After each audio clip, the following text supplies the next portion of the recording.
Հայաստանի շնորհապետական կուսակցության ակտիվի հետ կուսակցության նախագահ եւ վարչապետի տեխնացու Գուրգեն Սիմոնյանի գլխավորությամբ գտնվում ենք Սարդարապատում, այսօր մայիսի 28-ն է, դժվար չէ պատկերացնել դա ինչ օր է մեր ազգի համար։ Այո, շատերն ասում են, որ Հայաստանն անկախություն է ստացել, առաջին հանրապետությունը ձևավորվել է, երբ որ Վրաստանը դուրս եկավ Անդրկովկասյան Սեյմից, հետո Ադրբեջանը, հետո Հայաստան։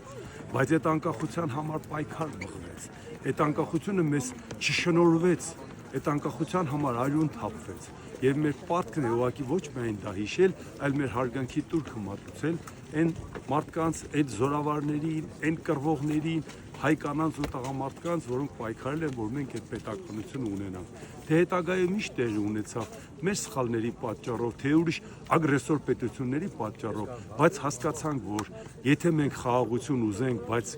մեր հակառակորդները դա չուզեն, մենք պետք է կարողանանք պաշտպանենք արյունով, պետք է կարողանանք պաշտպանենք մեր համախմբված բռունցքով, այլ ոչ թե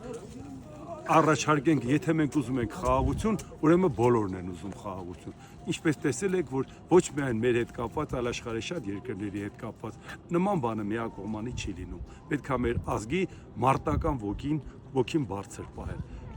Դա չափազանց կարևոր է, անգամ շատ ավելի կարևոր, քան բանակի, որտեղ հենց ազգիդ մարտունակությունն է որոշում բառակի մարտունակությունը։ Կհանդիպենք արդեն Աբարանում, մինչև այդ չնայած էլի բնակավայրեր մտնելու ենք։